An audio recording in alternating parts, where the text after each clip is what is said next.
और ना ही मैं यहाँ अपने आप को बहुत हर्ष में महसूस कर रहा हूँ, क्योंकि जबकि मेरा परिवार, मैं इन्हीं के बीच से निकला हूँ, ये मेरे अपने घर, लेकिन मैं समझता हूँ कि आज हम यहाँ जिस कारण से आए वो कारण दुखद है। और आज मेरे और मेरे जैसे उन सबके कंधों में जिम्मेदारी जो इस बस्ती से निकल के गए हैं कि वो इस लड़ाई को लड़े। मैं धन्यवाद देता हूँ भाई संजय विश्वकर्मा जी का, गौरव वर्मा जी का, ऋषि मिश्रा जी का, गोविंद गौतम जी का, अमित सोनकर जी का, कमल गुलाटी जी का, अनिल कुमार जी का, बहन आरती जी का, मोनू कुमार जी का, अनिकेत धानुक का, अभिषेक गुप्ता जी का, और अपने सभी साथियों का मैं धन्यवाद कर देता हूं कि जिन्होंने मुझे यहाँ आने के लिए, और स्पेशली हमारे प्रदेश अध्यक्ष डॉक्टर आकिब साहब, सौरभ भाई, अमित भाई और अनिकेत का मैं बहुत धन्यवाद दूंगा, क्योंकि अनिकेत को मैं लंबे समय से आपकी बस्तियों में जाके लोगों को जागरूक करते हुए देख रहा। वो नौजवान है, उसके अंदर बहुत हिम्मत है, और कई संघर्षों मैंने उसको देखा कि वो जब समाज की कई बात आती, दुख तकलीफ की, तो वो जी जान लड़ा देता। इस बात को मैं जानता हूं। मुझे इस बात की और खुशी है कि इस बार आपने हार नहीं मानी। अब तक तो ये हुआ है कि हम पे कोई भी आदेश थोप दिया गया, हमने उसको आखिरी फैसला समझ के और विड्रॉ करने का काम किया, लेकिन इस बार आप संघर्ष कर रहे हैं, ये और ऐतिहासिक चीज कि आप अपने हकों के लिए लड़ रहे हैं। वरना पहले तो हमारे लिए सरकारों के फैसले, कोर्ट के फैसले, अंतिम फैसले होते। मैं माननीय न्यायालय के का भी सम्मान करता हूँ। सरकार कोई अच्छा काम करेगी तो उनका भी स्वागत किया जाएगा, लेकिन अगर सरकार गरीबों को कुचलने का काम करेगी तो ना उसका स्वागत होगा और ना उनको ये करने दिया जाएगा। पता ही नहीं। मैं चंद्रशेखर आजाद अपनी बात को शुरू करते हुए बहुजन समाज में जन्मे सभी संतों, गुरुओं और महान पुरुषों को नमन करता हूँ। और यहाँ अपने परिवार के बीच मैंने आपका लेटर घर पे भी पढ़ा था, ये मेरे पास पहुंचा था, और मैंने अनिकेत के जरिए इसको जाना भी है। ये 16 किलोमीटर का पूरा एरिया है। इस एरिया में एलिवेटर रोड जो है सरकार बनाना चाहती है। आप एलिवेटर रोड का विरोध भी नहीं कर रहे हैं, आप कह रहे हैं कि जैसे मेट्रो बनी है ऐसे ऊपर से बना लो। बिल्कुल अब ये सरकार को तय करना है कि वो आपको कुचल के एलिवेटर रोड बनाना चाहती है या फिर वो एलिवेटर रोड आपके भावनाओं का और आपकी जिंदगी का ख्याल करके जो है बनाना चाहती है। मैं आपको और मीडिया को ये जानकारी देना चाहता हूं कि ये जो वर्ड है अवैध, हमारे साथी कह रहे थे कि ये वर्ड ही गलत है, और ये इसलिए गलत है, मैंने जब पार्लियामेंट में अपनी बात रखनी शुरू की उस दिन भी मैंने बात कही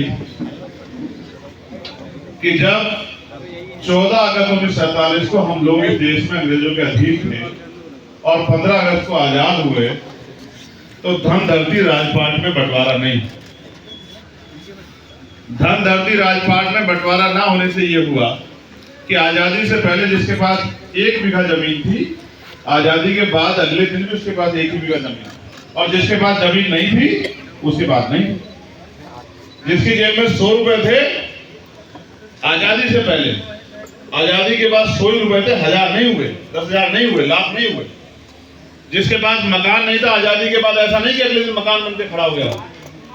ये जो लोग जिनको हम अपना नेता मानते हैं, माननीय काशीराम साहब, उन्होंने दिल्ली में आंदोलन चला, शरणार्थी आंदोलन। ये वो लोग हैं जो गांव से जाति धर्म के आधार पर सताए गए या रोजगार की चाहत में भूखे जो गांव में रह रहे थे, वो रोजगार की चाहत, क्योंकि वहां सामंती लोग मजदूरी करने पे मजदूरी नहीं देते, जो फसल होती थी उसको उजाड़ देते थे और बहन बेटियों का अपमान होता था। ये वो लोग हैं जो गांव से बेइज्जत होके, अपमानित होके अपनी जान को बचा के भूख से मरने के कारण, कि भूख से जान ना जाए, आके गांव शहरों के नालों पे, शहरों की जमीनों पे, शहरों के बाहरी क्षेत्रों में आके बसे।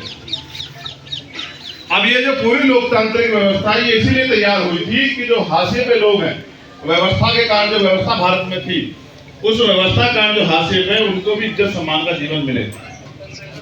मुश्किल से 10% लोग होंगे जिनको पट्टों के जरिए जमीन मिली, बाकी लोग तो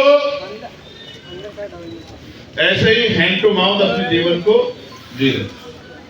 अब आजादी के 70 साल बाद जिन जमीनों को, बंजर जमीनों को हमने अपने खून से सींच के रहने योग्य बना दिया, आज सत्ता बैठे लोगों को हमारी वो बस्तियां चुभ रही हैं।